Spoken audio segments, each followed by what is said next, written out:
Welcome back to our ValueByte series, and we are excited because we are going to continue with our vision series, and we get to talk to Ray Croff today. And so we're going to go into a little bit more detail about why every business needs a vision. But first, Ray, if you would just introduce yourself and tell us a little bit more about how you help business owners and advisors.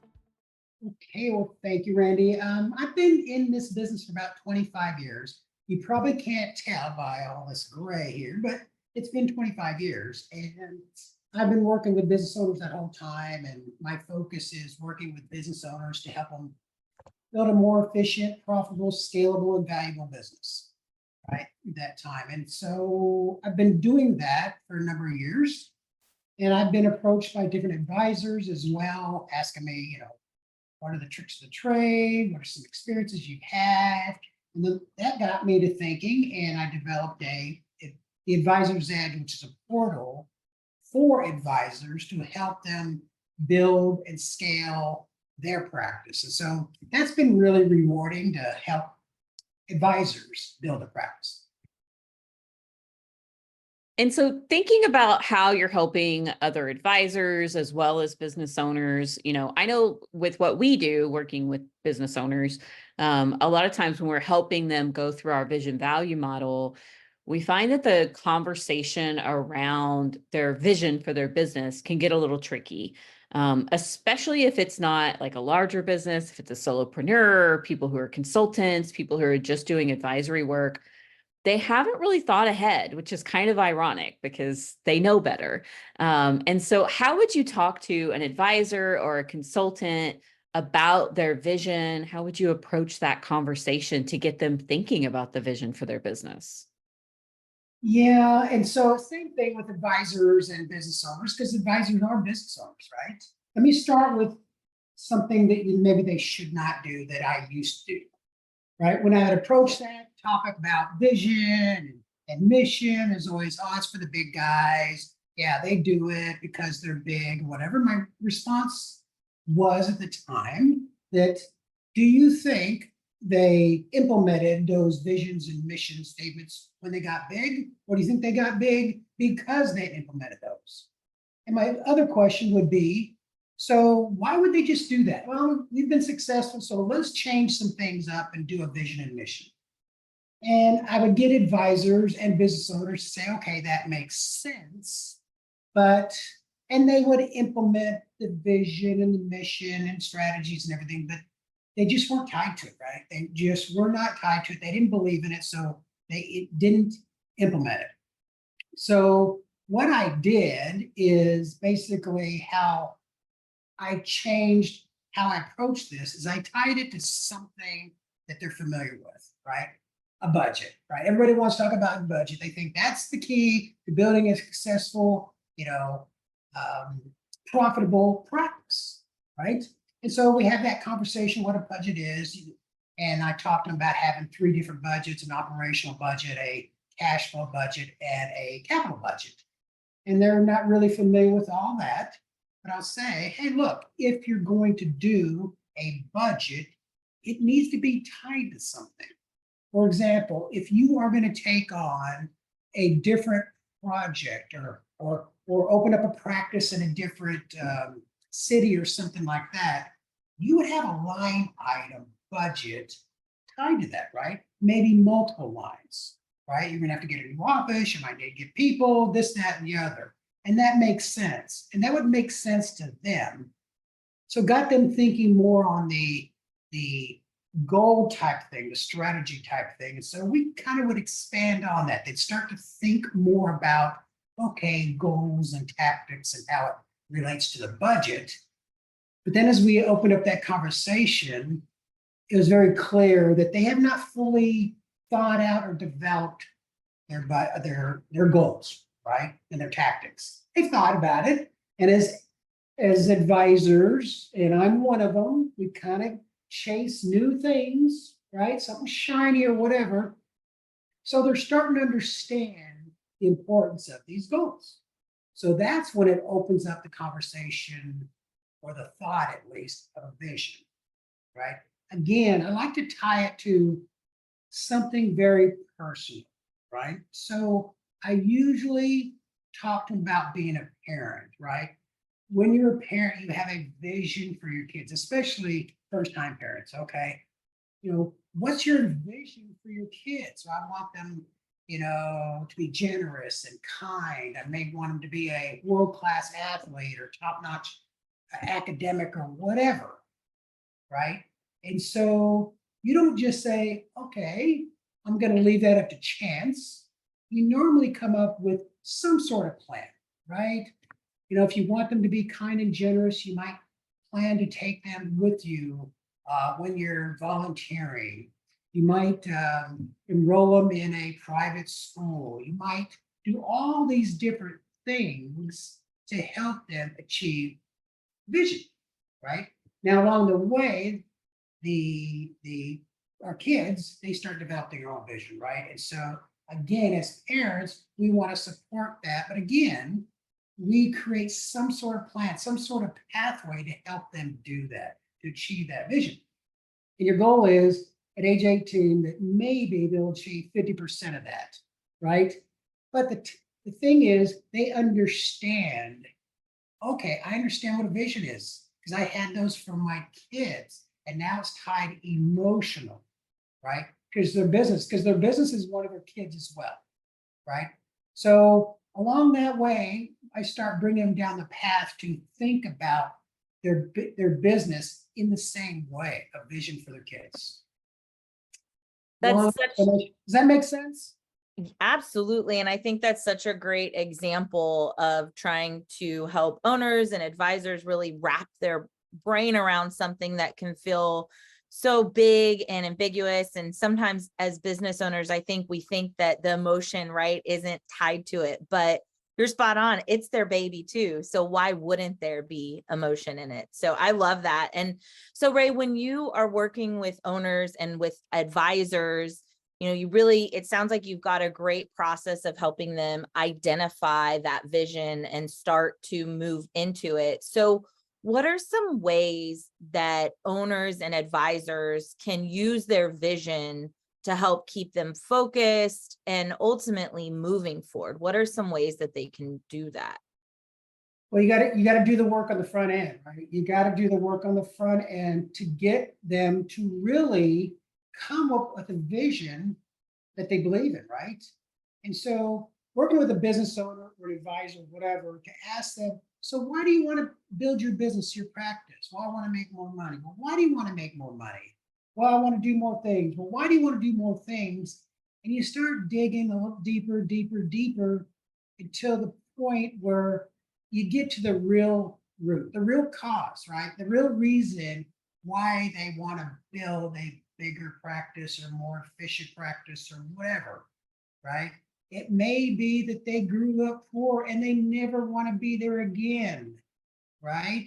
And so that fear of not being poor is what drives them. It's not, I want to make more money. That's not what drives them. It's the fear of being poor. Does that make sense?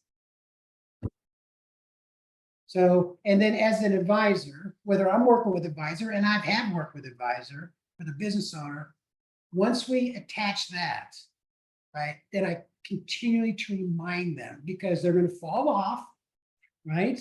With anything, they're going to fall off the horse. We get them back on, remind them of their why, as Simon Sinek always talks about the why. Keep reminding them of that because building a business, building practice, it's frustrating.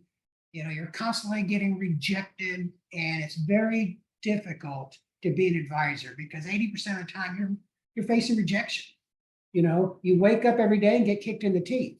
So unless you have something very, very emotional to attach to pull you through those hard times, you're just going to fall off the wagon time and time again. And I have done that, fallen off many times. Yeah, I think that's a great point. I know I personally have my vision that kind of keeps me anchored and moving forward and gets me through those burnout periods. And it really is so important to identify that. And I think a lot of people do themselves a disservice by just kind of focusing on their annual revenue goals and not thinking more about that long-term vision for their business and for themselves. So I'd love to hear about a time, or you can speak more generically if you want to not tell a specific story, but where have you seen, especially like an advisor or a consultant, get in their own way in their business because they don't have that vision in place, right? Where have you seen them muddy the waters or change directions too much or do something that's really getting in the way of their own selves because they don't have a vision that they're anchored to? Well, I can speak to that because I'm an advisor, right?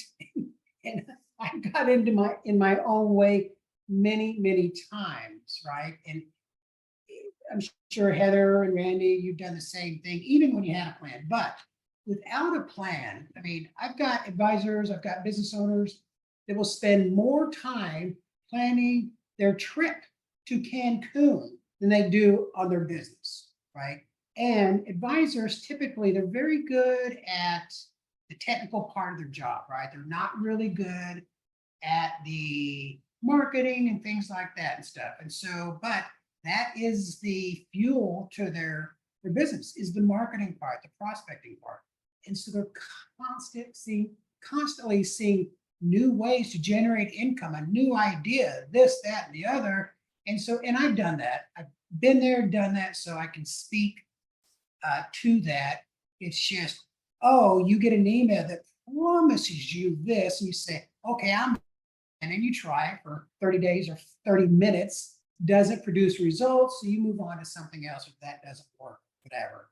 And so when you come up with a plan, like my plan to go to Cancun, these are the things I'm going to do. If I veer from it, I'm going to miss my plane, or I'm going to do this, or I'm going to do that, right?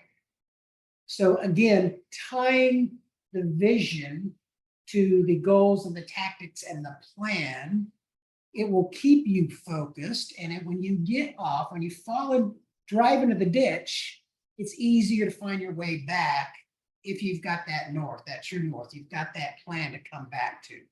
So, but these advisors got to recognize that that's just the way you are. That's the way you're built. You're a salesperson many times, and you get distracted easily, right? So, and then you get these things on, right? And then you don't know where you're going. Okay, some people are going to see this maybe a year or 2 years. We're having Yeah, let's reiterate that it's Eclipse Day here in Yes. Texas. And my wife had a plan. She ordered these like 3 months ago. She had a plan. There you go. And now at about 1:45 today, you'll have a vision where you can see the eclipse happening. Right. So what do you, when you think about owners or advisors, just folks that you work with that have been maybe not as aligned with their vision, do you have a story or a situation where you really saw the success and the outcome because the owner identified the vision and it really helped them break through and stick to that strategy or have some sort of significant success? Do you have an example or story of that, Ray? Randy, I do. I figured. Right? But you know what? I'm going to give you an example, a story of someone I know very well, me, right? And this is not all about me, but it speaks to the advisors out there. So Heather, you know Bill Watson, right? He's a general agent at Turtle Creek Financial in Dallas. And I joined his organization in 2008, just when the financial markets crashed. So my timing was really good at that time, right? So it was really rough at that point in time, but I was still a little green. I didn't know enough to know it was really that bad. All I know is something's not working. I'm not really making any money here. So I attended this seminar where they were talking about all these fluffy things like visions and missions and things like that. I was dumb enough to say, you know what? That might work. Let me try it. Because advisors, that's the way we are. Hey, that sounds good. Let me try that.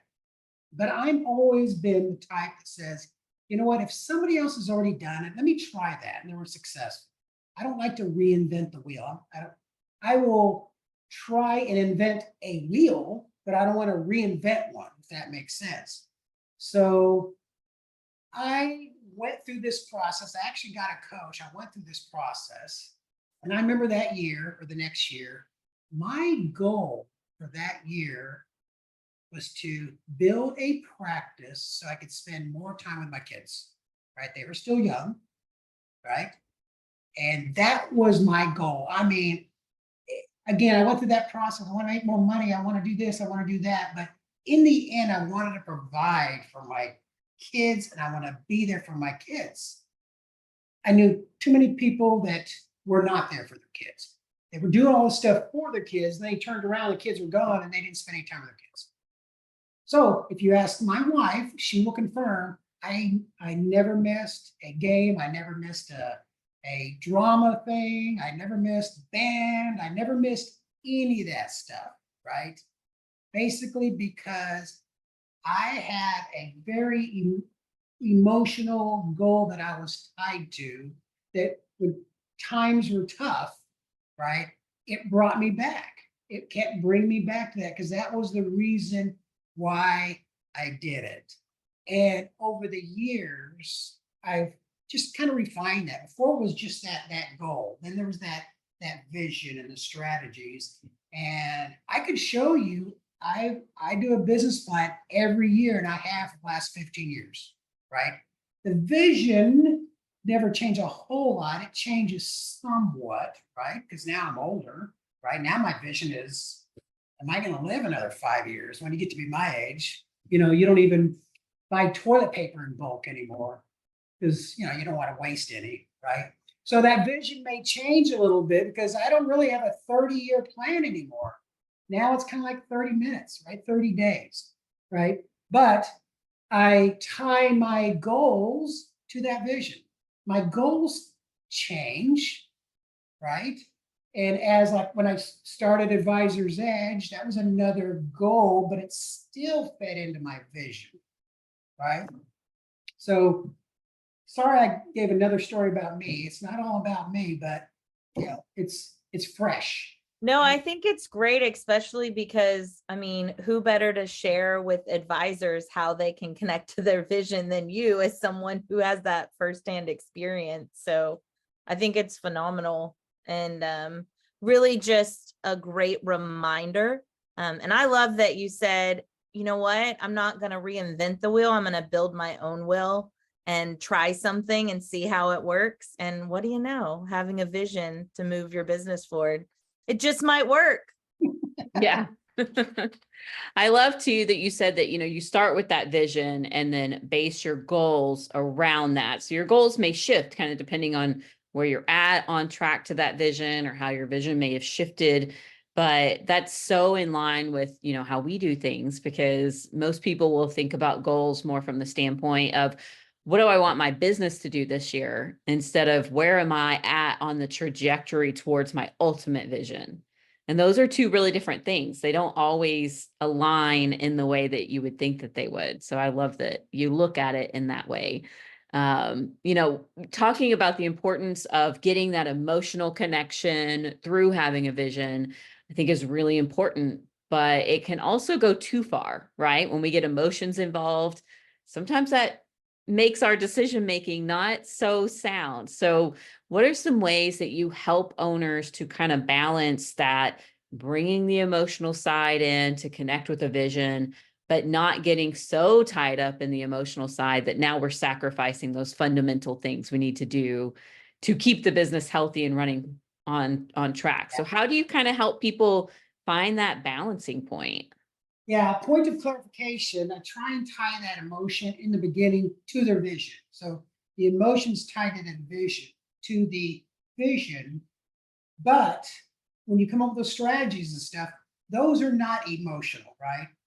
For example, Randy, you may not know me well enough, but I happen to have these big ideas that kind of go off on a tangent. And I've been in a room with Heather and Jane, and they said, no, Ray, bring it back, right? Bring it back to, where we're going. Okay. It wasn't emotional at all.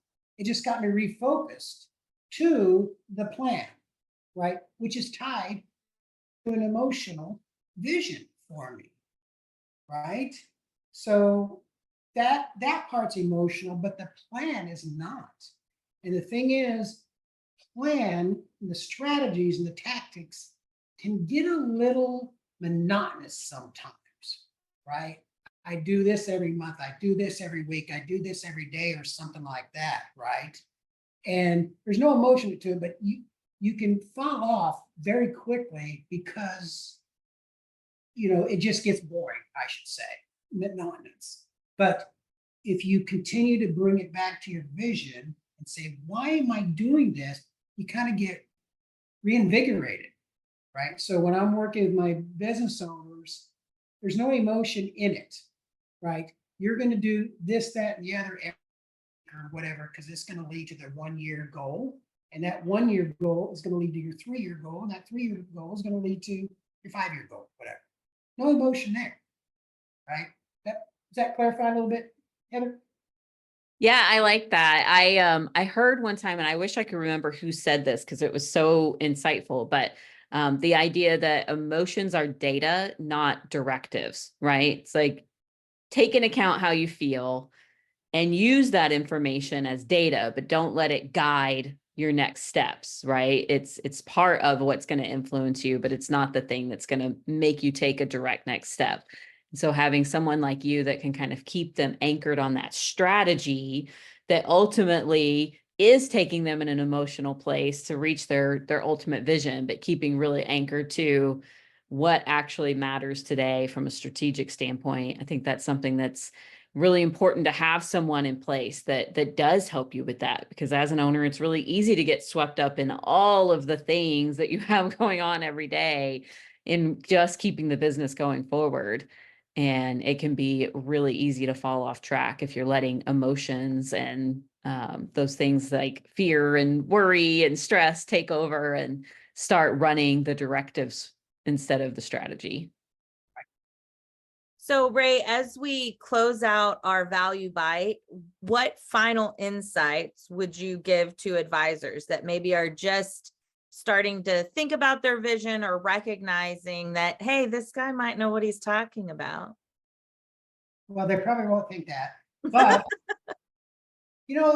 thing is, and advisors, consultants, whatever you want to call them, they're the worst, right? As far as this, right? Taking their own advice. It's just the cobbler, kids have no shoes. Same thing.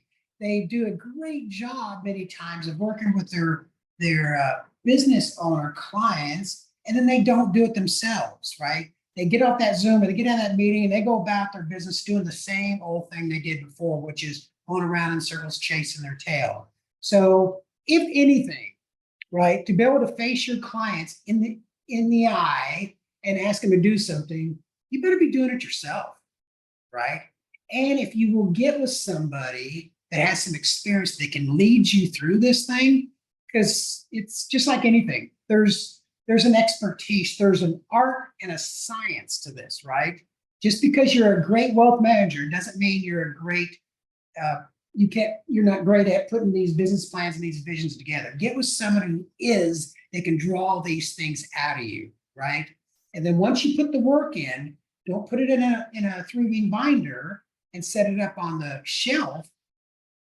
Execute, right? Is in the SEPA vernacular, we talk about relentless execution, right?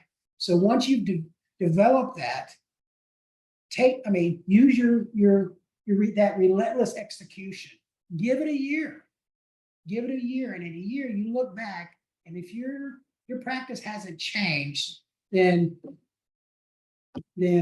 I lied to you. I'm sorry, but give it a shot.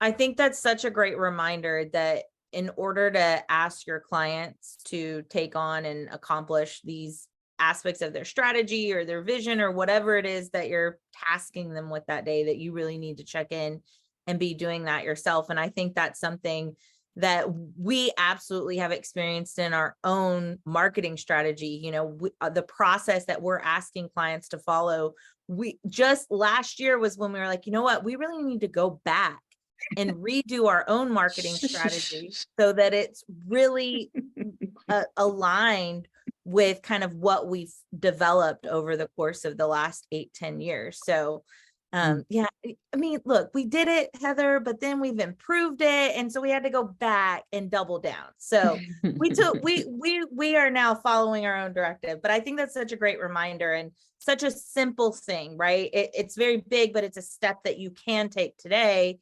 because as an advisor, you already have that wheel right in front of you.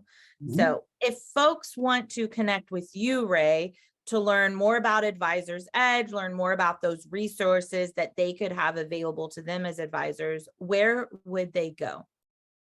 Well, I mean, you can text me at 940-391-5336 or go to our website, advisorsedge.org. So, and I've got another website, but that's good enough. We'll throw All right, good everything in the enough, show good notes enough. too, so everybody that needs to can reach you. Perfect. Okay. Well, Ray, thank you so much for joining us and providing your insights. We really appreciate you bringing your experience to the table. And hopefully this will be a great reminder and resource for advisors as they continue on their own journey.